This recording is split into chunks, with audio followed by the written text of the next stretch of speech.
Assalamualaikum warahmatullahi wabarakatuh. Perkenalkan, nama saya Rafa Bishaila. Saya berasal dari kelas 10-5. Di sini saya akan menjelaskan apa itu sejarah. Secara etimologis atau makna kata, istilah sejarah berasal dari bahasa Arab, yaitu sejarotun, yang berarti pohon. Kata sejarah tersebut berarti pertumbuhan, asal-usul keturunan, dan silsilah.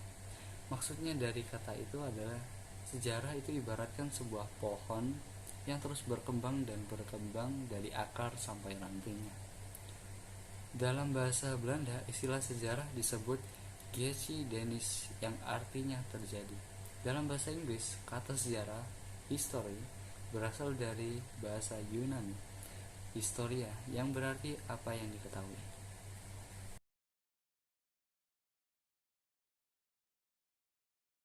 Menurut KBBI atau Kamus Besar Bahasa Indonesia, pengertian sejarah adalah pengetahuan atau uraian tentang peristiwa dan kejadian yang terjadi pada masa lampau.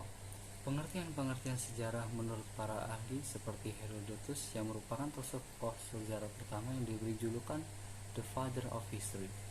Menurutnya sejarah tidak berkembang ke arah depan dengan tujuan pasti, melainkan bergerak seperti garis lingkaran yang tinggi rendahnya diakibatkan oleh keadaan manusia. Menurut Ibnu Khaldun, yang merupakan seorang sejarawan muslim, menurutnya sejarah adalah catatan tentang masyarakat umat manusia atau peradaban dunia, dan tentang perubahan-perubahan yang terjadi pada watak masyarakat pada masa itu. Menurut Muhammad Yamin, salah satu tokoh nasional kita, menurutnya pengertian sejarah adalah suatu ilmu pengetahuan yang disusun berdasarkan hasil penyelidikan dari beberapa penelitian yang mampu dibuktikan berdasarkan fakta yang ada.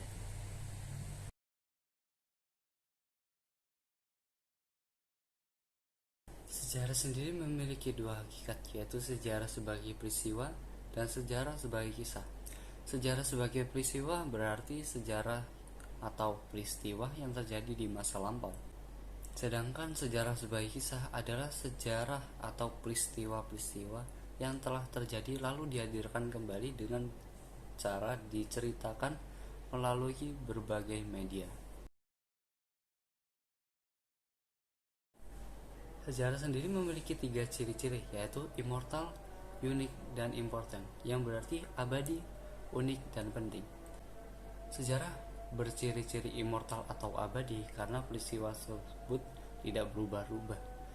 Sejarah memiliki sifat unik atau unik karena peristiwa tersebut hanya terjadi satu kali dan tidak dapat diulang.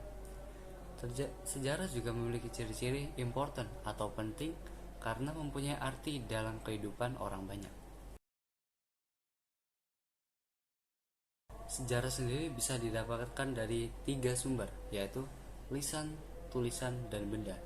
Contoh dari sumber sejarah lisan yaitu bisa diambil dari wawancara dari saksi yang melihat secara langsung kejadian tersebut. Sumber sejarah tulisan bisa diambil dari prasasti, dokumen, piagam, ataupun arsip-arsip. Sumber sejarah benda bisa diambil dari peninggalan sejarah atau peristiwa pada saat kejadian itu terjadi. Sekian dari saya. Wassalamualaikum warahmatullahi wabarakatuh.